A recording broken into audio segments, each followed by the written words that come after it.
أعوذ بالله من الشيطان الرجيم.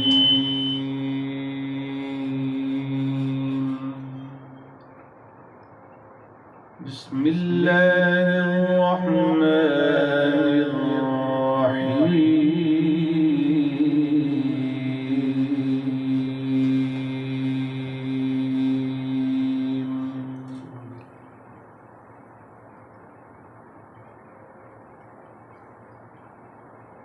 وننزل من القرآن ما هو شفاء ورحمة للمؤمنين. سبحان اللہ.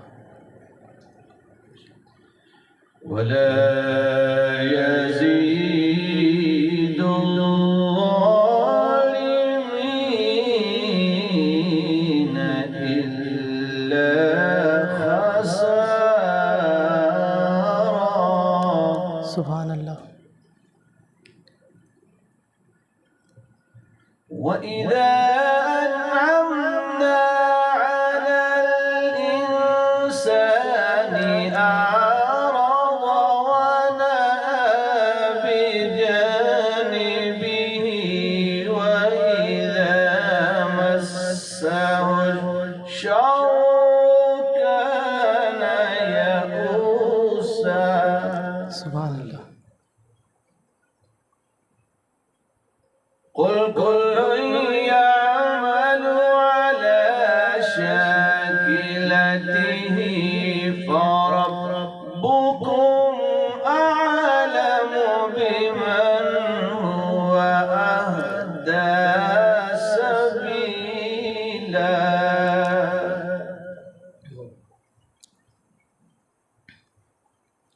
بسم الله الرحمن الرحيم. إنا أعطيناك الكوثر فصل لربك وانحر إن شانئك هو الأبتر. صدق الله العظيم. اے مولا اے بے کسوں کے والی، اے مولا اے بے کسوں کے والی، دنیا میں ہر آفت سے بچانا مولا، دنیا میں ہر آفت سے بچانا مولا، عقبہ میں نہ کچھ رنج دکھانا مولا، عقبہ میں نہ کچھ رنج دکھانا مولا، بیٹھوں جو درے پاک پیمبر کے حضور، بیٹھوں جو درے پاک پیمبر کے حضور، ایمان پہ اس وقت اٹھانا مولا، ایمان پہ اس وقت اٹھانا مولا۔ بسم اللہ الرحمن الرحیم۔ اللہ کے ببرکت نام سے شروع جو بڑا مہربان اور نہایت رحم کرنے والا ہے۔ درود لامحدود حضرت محمد صلی اللہ علیہ وآلہ وسلم کی ذات پر اور آپ کی آل پر۔ الحمدللہ اللہ پاک کا شکر، اس کی توفیق خاص سے ایک مرتبہ پھر آج 17 رمضان المبارک القلم چینل کی خصوصی رمضان نشریات مرحبا رمضان لے کر حاضر خدمت ہوں۔ میں ہوں آپ کا میزبان محمد جواد راجپوت۔ ناظرین کرام، آج 17 رمضان المبارک، آج کا عظیم دن جسے معرکہ بدر آج کے دن پیش آیا، اور آج کے دن کو اس عظیم ہستی کے ساتھ نسبت حاصل ہے ام المومنین حضرت عائشہ صدیقہ رضی اللہ تعالیٰ عنہ۔ ناظرین کرام، آج بدر کا دن، یوم الفرقان، فتح کا دن، مسلمانوں کے لیے ایک بڑا معرکہ جس میں حق و باطل کے درمیان ایک بڑی جنگ ہوئی، ایک بڑا مقابلہ ہوا جس میں اللہ پاک نے مسلمانوں کو فتح نصیب فرمائی۔ ناظرین کرام، مسلمانوں کی کامیابی کا وہ عظیم دن جس نے کافروں کے دلوں میں ہمیشہ کے لیے ڈر بٹھا دیا، جس نے کافروں کو ہمیشہ کے لیے شکست دے دی۔ ناظرین کرام، غزوہ بدر کا وہ مقام جو کہ 80 میل مدینہ پاک سے واقع ہے، وہاں پہ ایک کنواں جس کا نام بدر ہے، اور جو کنویں کا مالک ہے اس کا نام بھی بدر ہے، اور بدر اسی نام سے مشہور ہے۔ ناظرین کرام، آقا صلی اللہ علیہ وآلہ وسلم کا لشکر اس مقام پہ، وہ 313 لوگ، وہ 313 صحابی، وہ 313 جنت کے لوگ، جن کے بارے میں آقا کریم صلی اللہ علیہ وآلہ وسلم نے فرمایا کہ کائنات میں ان سے بہتر کوئی بھی نہیں۔ آپ دیکھیے مسلمانوں کا 313 کا لشکر، جس میں 82 مہاجر اور 231 انصار، اور ادھر 1000 کفار کی فوج، اور مسلمانوں کو دیکھیے جن کا 313 کا لشکر کفار کے سامنے ڈٹا رہا، ان کا مقابلہ کیا، اور ان کی مدد کے لیے اللہ پاک نے اپنے فرشتے بھیجے۔ جی ہاں ناظرین، اسی پر آج بات ہوگی۔ آج کی ہماری ٹرانسمیشن کا یہی موضوع ہے، غزوہ بدر اور ام المومنین حضرت عائشہ صدیقہ کی شان اور ان کی زندگی کے مطابق آج بات ہوگی۔ بڑھتے ہیں آج کی ٹرانسمیشن کے مہمانوں کی طرف۔ ہماری ٹرانسمیشن میں تشریف لائے مذہبی اسکالر قاری میر ظہیر احمد قادری صاحب۔ میں نے اپنی اس ٹرانسمیشن مرحبا رمضان میں خوش آمدید کہتا ہوں۔ بہت شکریہ جناب پروگرام میں تشریف آوری کا۔ انہی کے ساتھ عظیم مداح رسول سید مزمل علی شاہ، میں نے اپنی اس ٹرانسمیشن مرحبا رمضان میں خوش آمدید کہتا ہوں۔ بہت شکریہ جناب پروگرام میں تشریف آوری کا۔ آغاز حمد باری تعالیٰ سے کرتے ہیں۔ میری سید مزمل علی شاہ صاحب سے گزارش ہے کہ حمد باری تعالیٰ سے آج کی ٹرانسمیشن کا باقاعدہ آغاز فرمائیں۔ بسم اللہ۔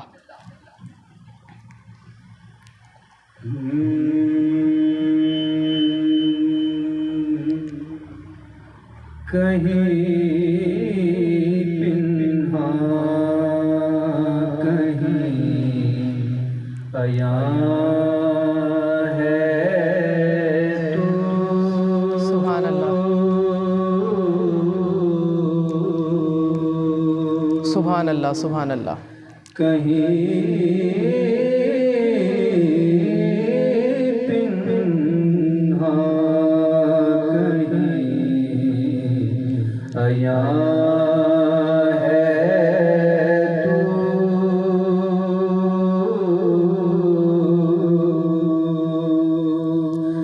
میرے مولا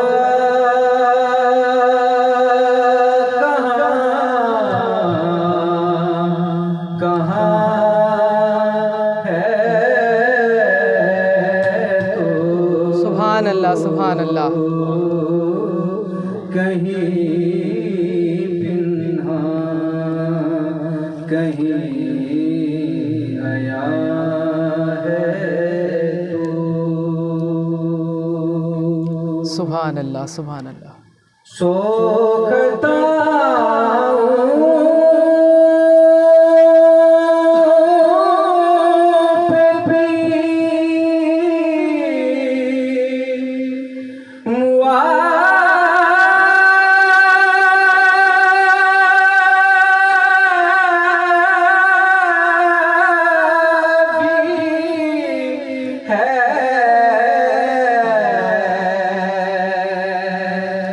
سوکھتا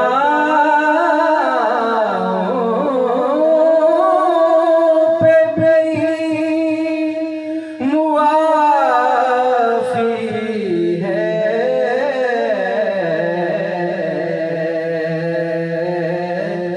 کس قدر ہم پہ مہربان ہے تو سبحان اللہ۔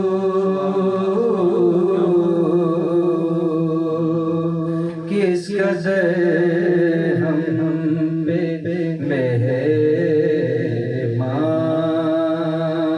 ہے تو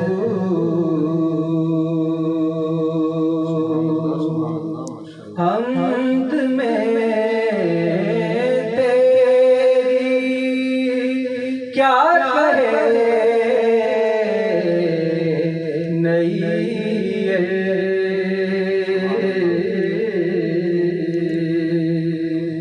حمد میں تیری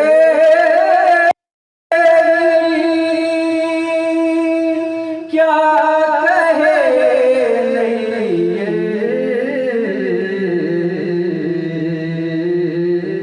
ایک معبود دو سبحان اللہ. ہے تو میرے مولا کہاں ہے تو کہیں پنہاں کہیں عیاں ہے تو.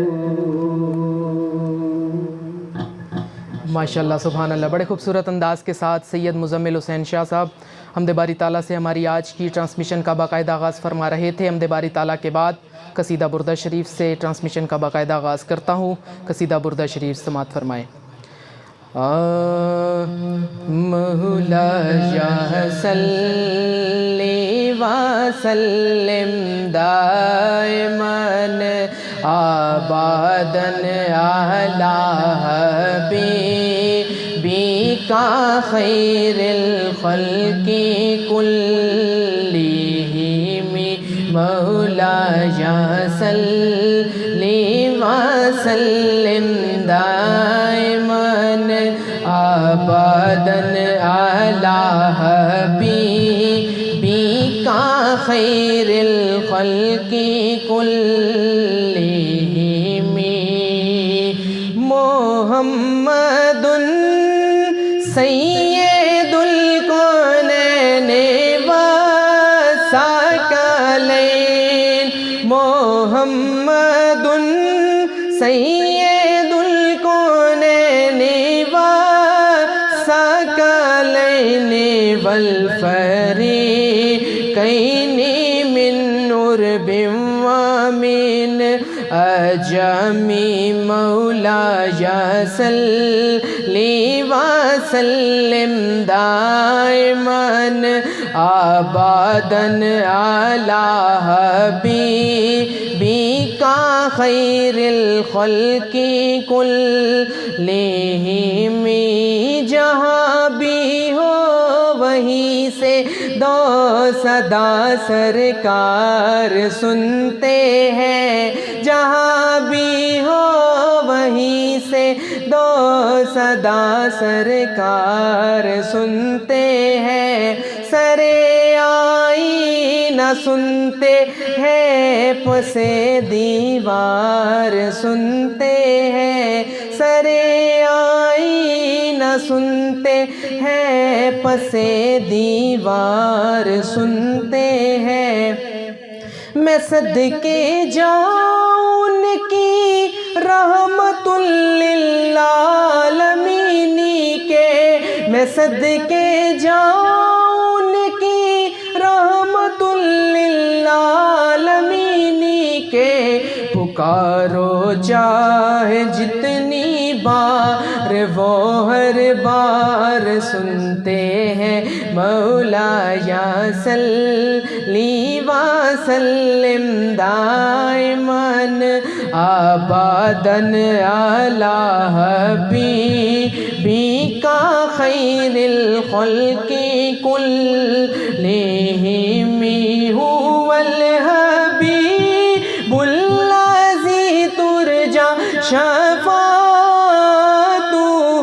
هو الحبیب الذی ترجی شفاعته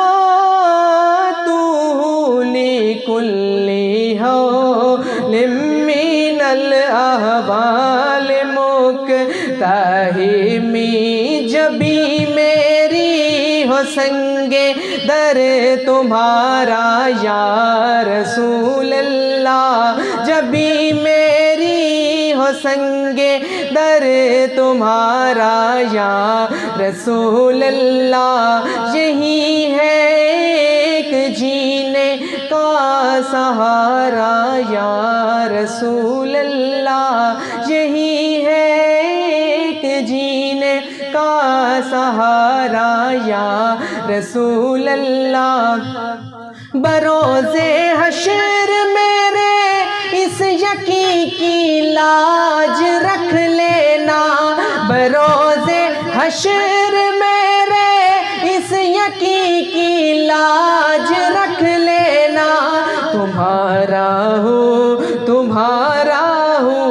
تمہارا یا رسول اللہ مولایا صلی وسلم دائماً ابداً علی حبیبک خیر الخلق کلہم۔ بڑھتے ہیں آج کی ٹرانسمیشن کا جو ہمارا موضوع ہے غزوہ بدر۔ میں میر ظہیر احمد قادری صاحب کی طرف سفر کروں گا۔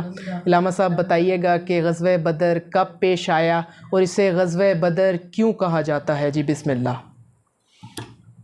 بسم اللہ الرحمن الرحیم۔ مولاي صلی وسلم دائما ابدا علی حبیبک خیر الخلق کلہم۔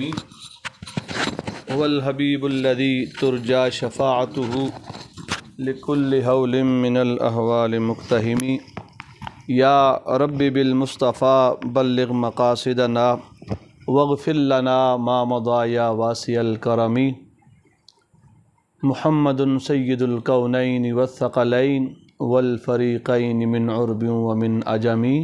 مولاي صلی وسلم دائما ابدا علی حبیبک خیر الخلق کلہم۔ عزیز القدر میزبان ٹرانسمیشن رمضان ٹرانسمیشن جناب چھوٹے عزیز جواد راجپوت صاحب، اور آج کی ہماری اس رمضان ٹرانسمیشن میں ہماری معیت میں سرکار دو عالم علیہ الصلوۃ والسلام کی ثناخوانی اور مدح سرائی پیش کرنے کے لیے تشریف لائے جناب مزمل علی شاہ صاحب۔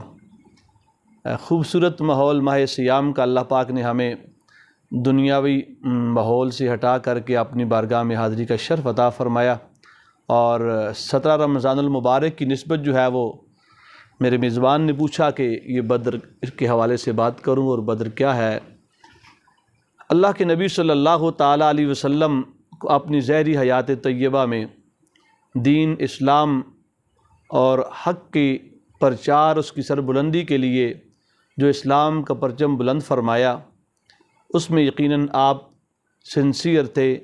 اللہ رب العالمین نے آپ کو اخلاص عطا فرمایا اور آپ کو اپنی غیبی مدد سے ہمکنار فرمایا۔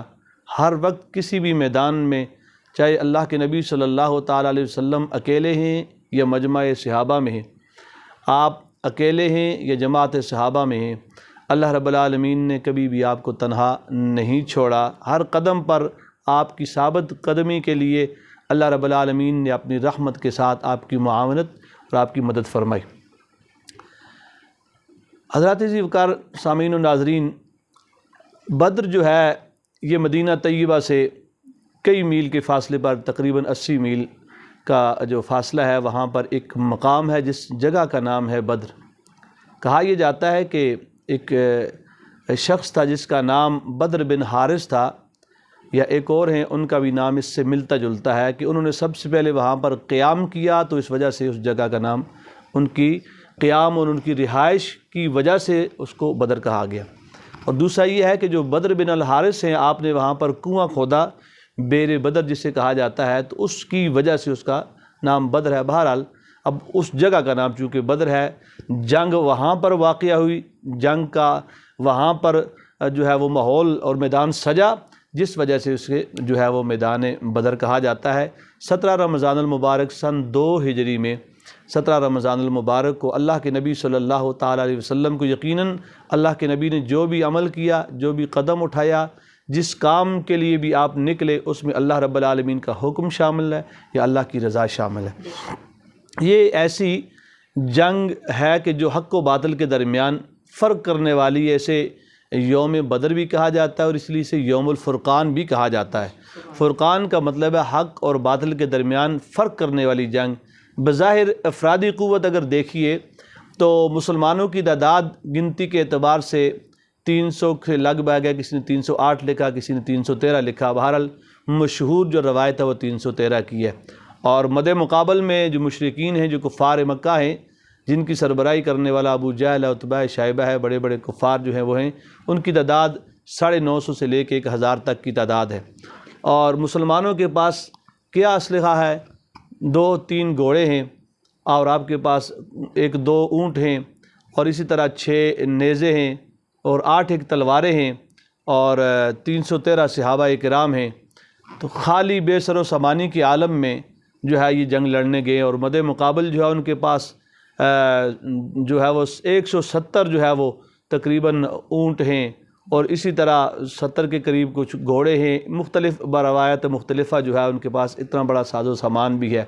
لیکن ان 313 کو اللہ رب العالمین نے جو کامیابی عطا فرمائی، اس کے پیچھے کیا تھا؟ ایک تو حقانیت تھی، سچائی تھی، اور نبی علیہ الصلاۃ والسلام کی سنگت اور آپ کی معیت تھی، اور دوسرا ماہ سیام میں اللہ رب العالمین نے ان کو تعداد میں زیادہ رکھا، لیکن ان کے پاس غرور و تکبر کا معیار تھا۔ ان کی تعداد اگرچہ تھوڑی تھی، لیکن للہیت تھی، اخلاص تھا، عز و انکساری تھی، اسلام اور دین کے پرچم کی سربلندی کے لیے آپ نکلے تھے، ذاتی مفاد اور مقصد کسی کا نہ تھا۔ تو اندازہ لگائیے، اس سے یہ بھی پتہ چلتا ہے کہ جس کام کے اندر اللہ کی رضا شامل ہو، اخلاص شامل ہو، اللہ رب العالمین کی رضا اور نبی علیہ الصلاۃ والسلام کا پیار اور محبت اور آپ کی وفا شامل ہو، اللہ رب العالمین اس میدان میں نکلنے والوں کی کبھی پشت نہیں لگنے دیتا۔ وہ جو ہے ہمیشہ ہر میدان میں سرخرو ہوتے ہیں، اور کامیابیوں کا زینہ ان کے قدم چومتا ہے۔ دوسری بات یہ ہے کہ میدان بدر میں اللہ کے نبی صلی اللہ تعالیٰ علیہ وسلم جب جنگ بدر کے لیے صحابہ کرام کو جب آگاہ کیا گیا تو فرمایا ایسا جوش و خروش تھا صحابہ کرام کا کہ ہر صحابی یہ چاہ رہا تھا کہ میں دوسرے سے پہلے جو ہے جنگ میں شامل ہو جاؤں۔ یہاں تک بھی آتا ہے وہاں کچھ بچے بھی موجود تھے، بزرگ بھی تھے، جن کے لیے جنگ میں جانے کے لیے پابندی تھی کہ وہ نہیں جا سکتے، لیکن صحابہ کرام میں اور ان بچوں میں اور ان بزرگوں میں جو صحابہ تھے ان کا شوق اتنا تھا۔ ایک روایت میں یہ آتا ہے کہ چھوٹے چھوٹے بچے تھے، قد بت کے اعتبار سے وہ چھوٹے تھے، لیکن وہ اپنی ایڑیاں اٹھا کے اپنے قد کو بڑے صحابہ کے برابر کرنے کی کوشش کر رہے تھے کہ تاکہ ہمیں بھی دیکھنے میں، سرکار جب دیکھے تو فرمایا اس کو بھی بھیج دو، اس کو بھی ساتھ بھیج دو۔ اور فرمایا ایک بوڑھے صحابی بھی اس میں موجود تھے کہ جو اس قافلے میں چھپے ہوئے تھے اس وجہ سے کہ کہیں مجھے دیکھ کے تو اللہ کے نبی یہ نہ فرما دیں کہ آپ ضعیف ہیں، کمزور ہیں، آپ واپس چلے جائیں۔ یعنی سرکار کی معیت میں اسلام کی سربلندی کے لیے لڑنے کا اتنا جذبہ تھا کہ وہ بوڑھے بھی شامل ہو رہے ہیں اور وہ بچے بھی اس جنگ میں شامل ہو رہے ہیں۔ کیوں نہ ہو کہ اللہ کے نبی صلی اللہ تعالیٰ علیہ وسلم نے جب وہاں پر میدان سجتا ہے تو سیدنا ابو بکر صدیق رضی اللہ تعالیٰ عنہ آپ فرماتا ہیں کہ اللہ کے نبی صلی اللہ علیہ وسلم وہاں پر میدان بدر میں، مجھے بھی 2017 میں جانے کا شرف ہوا، وہاں جنگ بدر کا جہاں وہ میدان ہے اور جو کنواں ہے بدر کا، اور وہاں پر ایک مسجد ہے جسے عریش کہا جاتا ہے۔ عریش بیسیکلی خیمے کو کہتے ہیں۔ تو اس میدان بدر میں جب نبی علیہ الصلوۃ والسلام تھے 17 رمضان کو، تو حضور نے وہاں خیمہ لگایا تھا، اب وہاں پر ان کی یادگار کے لیے مسجد بنا دی گئی ہے جسے عریش کہا جاتا ہے۔ تو فرماتے ہیں کہ اللہ کے نبی صلی اللہ علیہ وسلم نے اللہ کی بارگاہ میں جو ہے وہ دعا مانگی۔ مسلم شریف کی حدیث ہے، فرمایا اللہم انک ان تہلک ہذہ العصابۃ من اہل الاسلام فلا تعبد فی الارض ابدا۔ فرمایا اے اللہ، آج کے دن اگر یہ چھوٹی سی جماعت اگر اس میدان میں رہ جاتی ہے تو روئے زمین پہ تیری عبادت کرنے والا کوئی نہیں ہوگا۔ تو پھر اللہ رب العالمین اور صحابہ فرماتے، سیدنا صدیق اکبر رضی اللہ تعالیٰ عنہ فرماتے ہیں ہم نے بار بار جو ہے خیمے کا چکر لگایا، جب بھی دیکھا اللہ کے نبی سجدے میں پڑے ہوئے ہیں اور سجدے کی حالت میں یا حی یا قیوم کا وظیفہ پڑھ رہے ہیں۔ فرماتے ہیں اس وقت تک آپ نے سجدے سے سر کو نہیں اٹھایا جب تک کہ صحابہ کرام کی طرف سے فتح اور نصرت کی کامیابی کا اعلان ہو گیا۔ تو اللہ کے نبی صلی اللہ علیہ وسلم اس وقت تک اللہ کی یہ دو یا حی یا قیوم کا وظیفہ کرتے رہے۔ تو صحابہ کہتے ہیں یقیناً ہم یہی سمجھے کہ جنگ بدر میں جیتنے کا جو سبب بنا وہ اللہ کے دو نام ہے، یا حی یا قیوم، یہ اسم اعظم بنا، یوم بدر میں کامیابی کا ذریعہ بنا۔ اس پر اور بھی بہت ساری باتیں کی جا سکتی ہیں، بہرحال دوسرے سوال کے ساتھ انشاءاللہ میں حاضر ہوتا ہوں۔ علامہ صاحب اسی سے ساتھ بتائیے گا کہ غزوہ بدر سے آج کے مسلمان کے لیے کیا سبق ہے، اس پر بھی اپنے خیالات کا اظہار فرمائیں۔ جی، اس حوالے سے میں یہ عرض کروں، چونکہ میں پہلے عرض کر چکا ہوں کہ وہاں پر چونکہ اخلاص موجود تھا، اور اگرچہ کم من فئۃ قلیلۃ غلبت فئۃ کثیرۃ باذن اللہ سورہ بقرہ میں ہے، فرمایا بعض اوقات تعداد میں تھوڑے لوگ زیادہ لوگوں پر حاوی اور کامیاب ہو جاتے ہیں۔ اس کی وجہ کیا ہے کہ تعداد میں زیادہ ہونا وہ طاقت کا بظاہر تو وہ نظر آتا ہے، ایک صورت اور اس کی عکس جو ہے نظر آتا ہے، لیکن حقیقت میں ان کے پاس جو 313 تھے ان کے پاس ایمان کی طاقت موجود تھی۔ تو اس پر کئیوں نے لکھا، فرمایا آلات ہیں، آج کے حالات کے حوالے سے آپ نے پوچھا، تو آج ہمارے پاس کیا چیز نہیں ہے کہ ہمارے پاس فلسطین، کشمیر، بوسنیا، کئی بھی مسلمان ممالک جو ہماری مائیں بہنیں، وہ بچے بلک بلک کے ہمیں پکار رہے ہیں کہ ہے کوئی محمد بن قاسم، ہے کوئی فاروق اعظم جیسا، ہے کوئی ان صحابہ کے جذبے جیسا۔ ہمارے پاس کسی چیز کی کمی نہیں ہے، ٹیکنالوجی ہے، ویپنز ہمارے پاس ہیں، ہر چیز موجود ہے، لیکن جس چیز کی کمی ہے وہ کیا ہے؟ کسی نے کیا خوب لکھا، شاہ صاحب لکھتے ہیں کہ آلات ہیں، آج کے دور میں آلات ہیں، اوزار ہیں، افواج ہیں، لیکن آلات ہیں، اوزار ہیں، افواج ہیں، لیکن وہ 313 کا سا لشکر نہیں ملتا۔ فرما وہ 313 تھے لیکن ان کے اندر جذبہ ایمانی موجود تھا۔ آج ہمارے جسم تو موجود ہیں لیکن جسم کے اندر جو ایمان کی طاقت اور قوت موجود ہے وہ ان کی لیول کی نہیں ہے، اس میں بہت کمی ہے۔ اور پھر کیا لکھا؟ کہا وہ 313 تھے تو لرزتا تھا زمانہ، وہ 313 تھے تو لرزتا تھا زمانہ، آج ہم کروڑوں ہیں تو کرتے ہیں غلامی۔ تو بس فرق یہی ہے کہ آج کے مسلمان اور آج کے کلمہ گو مسلمان کے لیے یہی پیغام ہے کہ وہ ان 313 صحابہ اکرام جیسا اخلاص اور رسول اللہ علیہ الصلوۃ والسلام جیسی محبت اور وفا، اللہ رب العالمین کی وحدانیت کو اپنے ساتھ جوڑیں زندگیوں میں، تو کوئی دور کی بات نہیں ہے کہ آج بھی جو ہے وہ رنگ آ سکتا ہے، وہ کامیابیاں آج بھی ہمارے قدم چوم سکتی ہیں۔ اللہ تعالی ہمیں اتفاق اور اتحاد کی فضا عطا فرمائے۔ ماشاءاللہ، سبحان اللہ، بڑے خوبصورت انداز کے ساتھ آج کے موضوع پر گفتگو فرما رہے تھے۔ میں دوبارہ ایک مرتبہ پھر سید مزمل شاہ صاحب کی طرف سفر کروں گا اس اشعار کے ساتھ کہ یا رب در سرکار کا دربان بنا دے، یا رب در سرکار کا دربان بنا دے، مجھ جیسے گداگر کو بھی سلطان بنا دے، مجھ جیسے گداگر کو بھی سلطان بنا دے۔ خالی ہے میرا ہاتھ بہت دور ہے طیبہ، خالی ہے میرا ہاتھ بہت دور ہے طیبہ، اسی منزل دشوار کو آسان بنا دے، اس منزل دشوار کو آسان بنا دے۔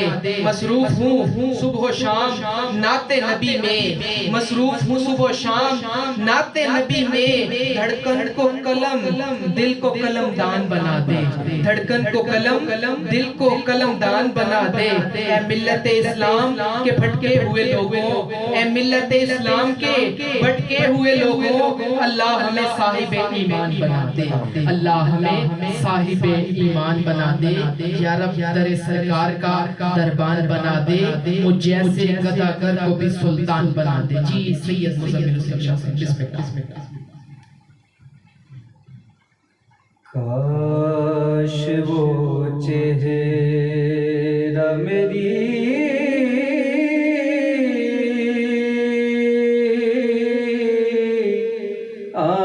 آنکھ نے دیکھا ہو۔ سبحان اللہ، سبحان، کیا بات ہے۔ کاش وہ چہرہ میری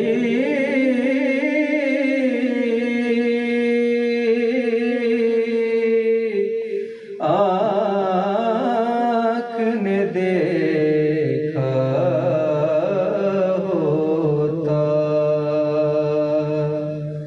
مجھ کو تقدیر نے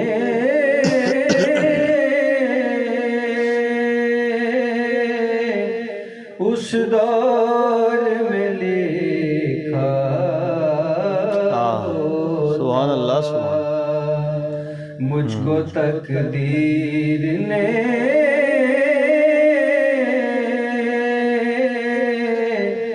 اس دور میں لکھا ہوتا۔ سبحان اللہ، ماشاءاللہ۔ باتیں سنتا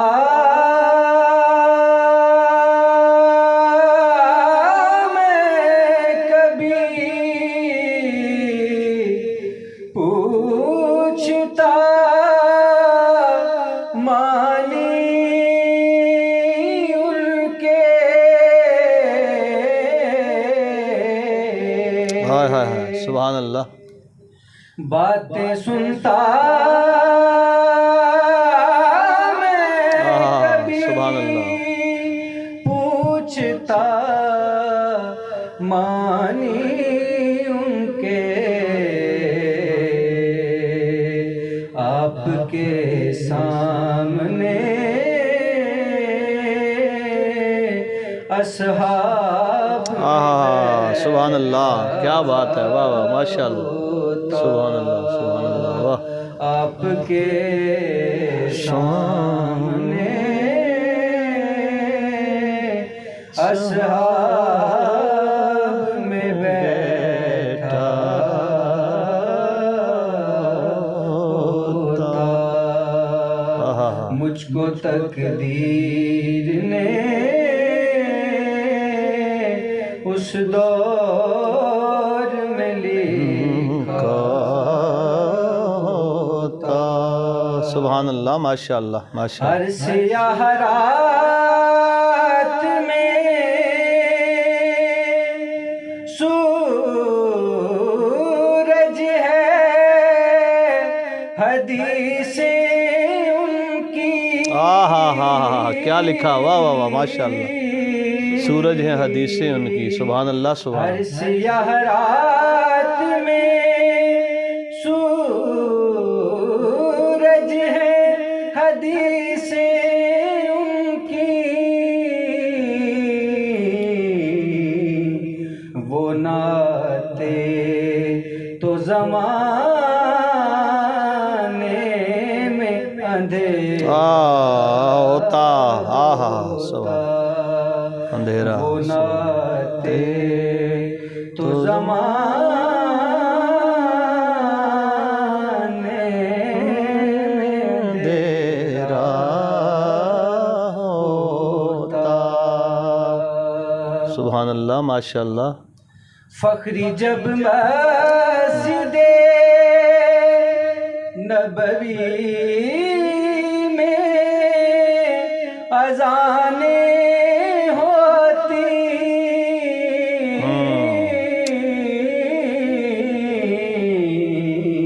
سبحان اللہ، میں مدینے سے گزرتا ہوا جھونکا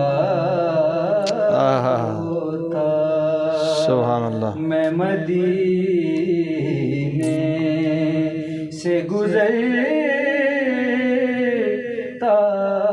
ہوا جھونکا ہوتا، مجھ کو تقدیر نے اس دور میں لکھا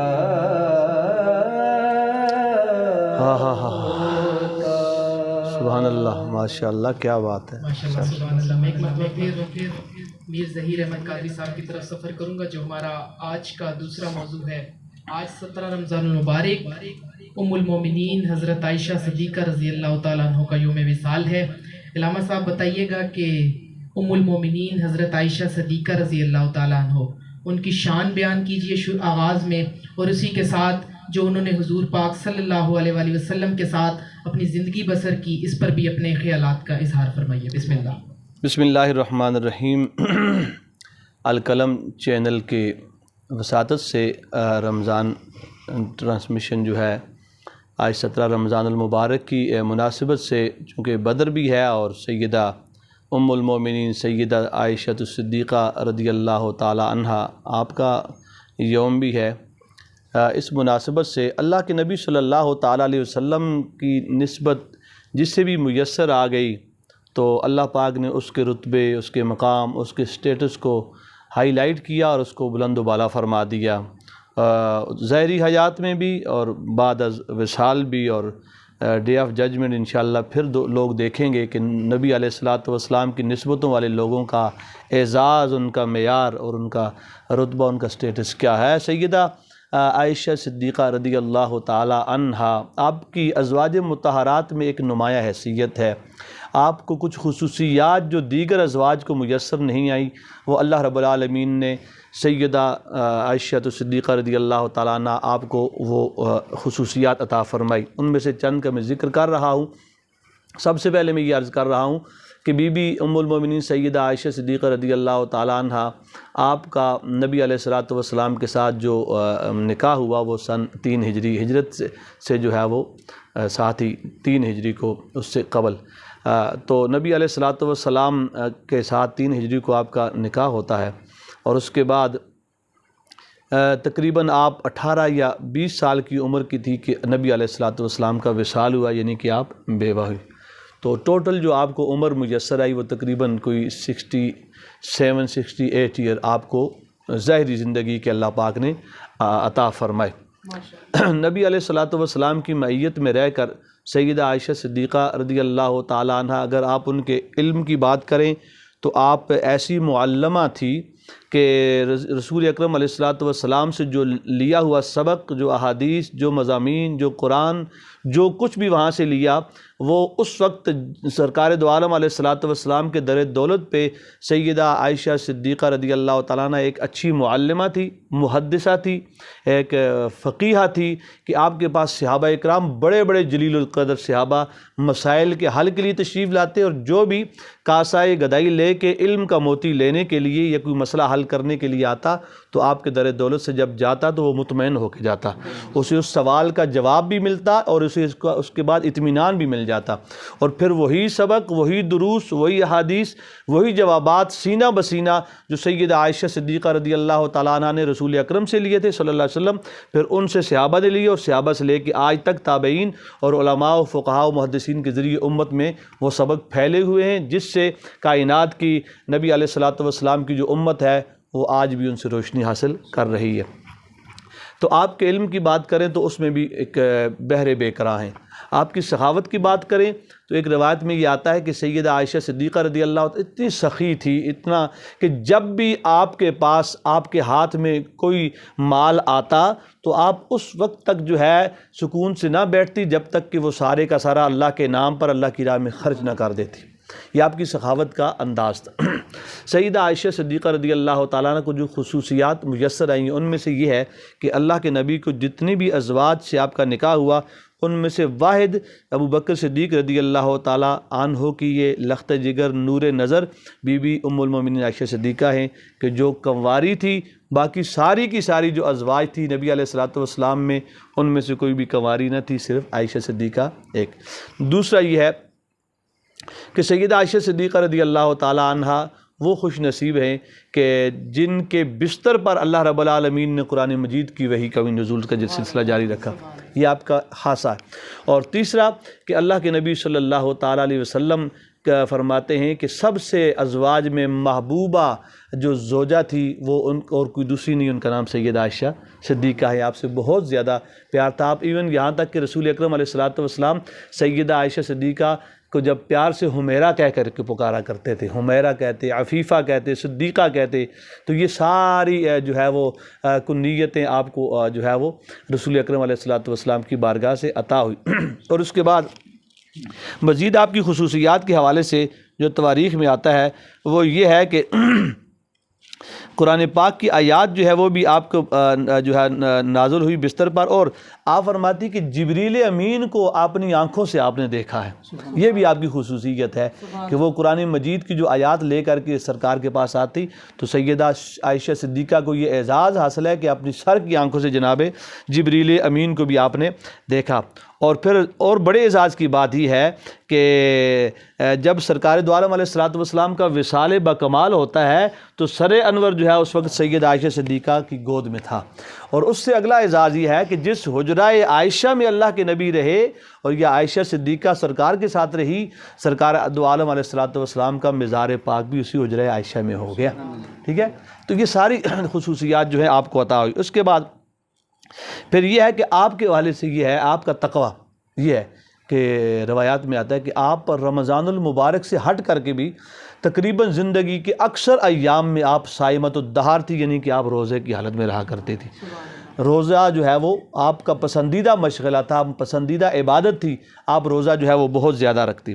اور آپ کا تقوی کا معیار یہ ہے کہ ایک مرتبہ آپ کے سامنے کوئی نابینا جو ہے وہ صحابی آئے تو آپ نے ان کے آتے ہی اپنے اوپر جو ہے وہ پردہ کر لیا، چادر جو ہے وہ رکھ لی، تو کسی نے پوچھا کہ عائشہ صدیقہ آپ ان سے پردہ کر رہے ہیں، حالانکہ یہ تو نابینا ہے، یہ تو دیکھ نہیں سکتے. تو آپ نے فرمایا وہ تو نابینا ہے لیکن اللہ نے مجھے تو آنکھیں دی، میں تو ان کو دیکھ رہی ہوں. ٹھیک ہے، یہ آپ کا تقویٰ تھا. اور اس کے بعد جب کبھی آپ اپنے والد گرامی یا سرکار دو عالم علیہ الصلوۃ والسلام کے مزار اقدس پر جاتی تو آپ با پردہ جاتی، باقاعدہ اس کا اہتمام پہلے سے بھی زیادہ کرتی. سیدہ عائشہ صدیقہ رضی اللہ تعالیٰ عنہ آپ کو اور بہت ساری خصوصیات جو ہے وہ میسر آئی. نبی علیہ الصلوۃ والسلام کے ساتھ رہتے ہوئے ایک مرتبہ سیدہ عائشہ صدیقہ رضی اللہ تعالیٰ عنہ جب نبی علیہ الصلوۃ والسلام اپنے صحابہ کی جو ہے وہ شان بیان کرتے ہیں تو سیدہ عائشہ صدیقہ رضی اللہ تعالیٰ عنہ فرماتی ہیں کہ میرے والد گرامی کی شان کیا ہے. حضور نے سیدنا عمر رضی اللہ تعالیٰ عنہ کی نیکیوں کا تذکرہ فرمایا تو سیدہ عائشہ تھوڑی پریشان ہو گئی. سرکار نے فرمایا اے عائشہ عمر کی نیکیاں اگرچہ زیادہ ہیں لیکن تیرے والد کی جو نیکی ہے وہ غار کی ایک رات والی جو نیکی ہے وہ عمر اور باقی سارے صحابہ کی نیکیوں سے سب سے زیادہ ہے.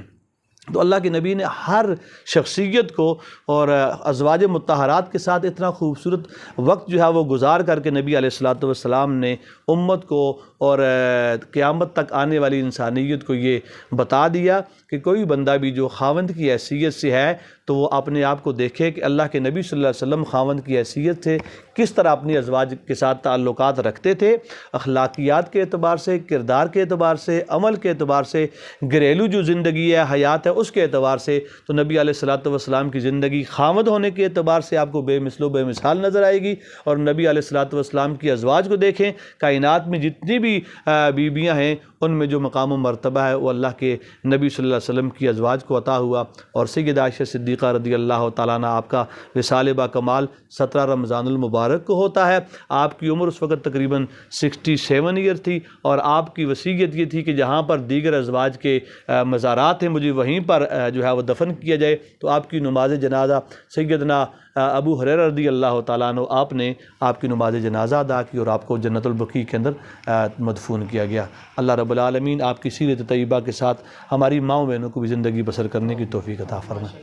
خوبصورت انداز کے ساتھ آج کے موضوع یوم وصال حضرت عائشہ صدیقہ رضی اللہ تعالیٰ عنہ پر گفتگو فرما رہے تھے. علامہ صاحب آخر میں بتائیے گا کہ حضرت عائشہ صدیقہ رضی اللہ تعالیٰ عنہ کی کردار، ان کا اخلاق بہت وسیع ہے. آج کی خواتین کو کیا میسج دینا چاہیں گے؟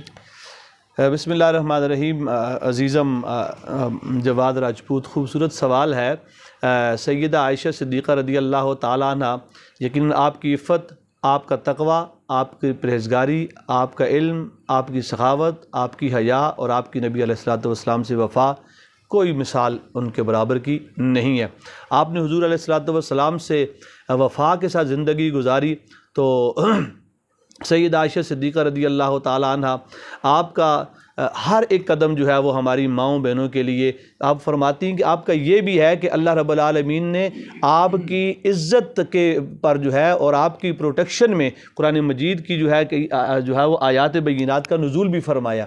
ٹھیک ہے، تو جس طرح آپ نے نبی علیہ الصلوۃ والسلام کے ساتھ خوبصورت زندگی گزاری ہے تو ہماری ماؤں بہنوں بیٹیوں کو بھی یہ چاہیے کہ آپ کی سیرت و کردار کا مطالعہ کریں.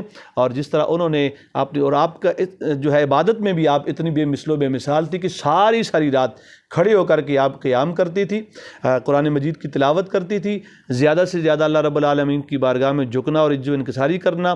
اور ہماری معاشرے کی ہماری خواتین اسلام کو یہی سبق لینا چاہیے کہ پردے کا اہتمام کریں، رزق حلال کا اہتمام کریں اور زہد و تقویٰ جو ہے اس پر جو ہے وہ عمل پیرا ہوں. تقوی کا جو ہے وہ زیادہ سے زیادہ رب العالمین کی بارگاہ میں عبادت گزاری میں اپنا وقت گزاریں. رمضان المبارک سے ہٹ کر کے بھی جو ہے نفلی روزوں کا اہتمام کیا جائے، نماز پنجگانہ کا اہتمام کیا جائے، قرآن مجید کی کثرت سے تلاوت کی جائے، سرکار دو عالم علیہ الصلوۃ والسلام کی بارگاہ میں درود شریف کی کثرت کی جائے. اور جو مائیں جب سیدہ عائشہ صدیقہ رضی اللہ تعالی عنہا کی سیرت کو اپنائیں گی تو یقیناً آگے آنے والی نسلوں میں ان کی بیٹیاں بھی اس سیرت کی چادر تطہیر کے سائے میں زندگی بسر کریں گی تو ان کی دنیا کی زندگی بھی کامیاب ہو جائے گی اور آخرت بھی اللہ رب العالمین ان کو کامیابی عطا فرما دے گا. سید مزمل علی شاہ صاحب کی طرف سفر کروں گا. ہمارے ٹرانسمیشن میں اختتام کا وقت بھی نزدیک ہے. جی سید مزمل علی شاہ صاحب آخر میں اختتامی کلام پیش فرمائیں. بسم اللہ.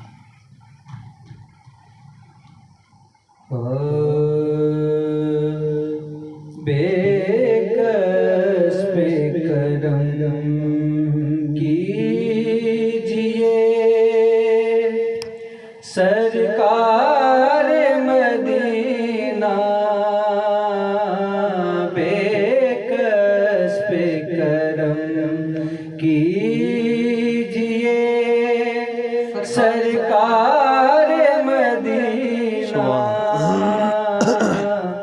گردش میں ہے تقدیر بھنور میں ہے سفینہ.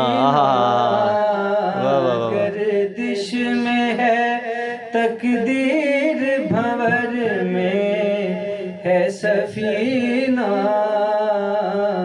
بے کس پہ کرم کیجیے سبحان اللہ. ہے وقت مدد آئیے بگڑی کو بنانے بگڑی کو بنانے پوشیدہ نہیں آپ سے کچھ دل کے فسانے زخموں سے بھرا ہے کسی مجبور کا سینہ بے کس پہ کرم کیجیے. سبحان اللہ سبحان اللہ. چھائی ہے مصیبت کی گھٹا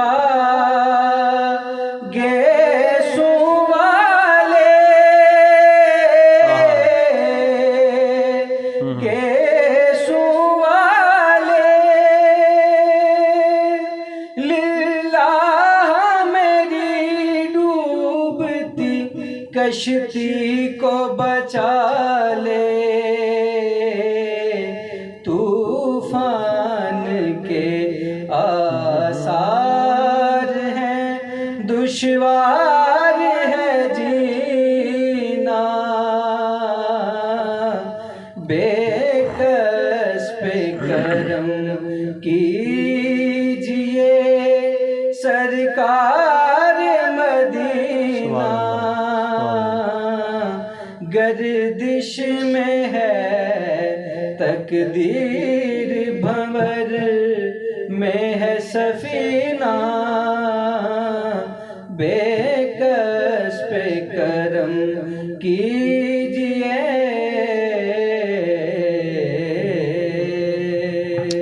سبحان اللہ سبحان اللہ. ماشاء اللہ. بڑے خوبصورت انداز کے ساتھ سید مزمل حسین شاہ صاحب نعت رسول مقبول صلی اللہ علیہ وآلہ وسلم پیش کرنے کی سعادت حاصل فرما رہے تھے.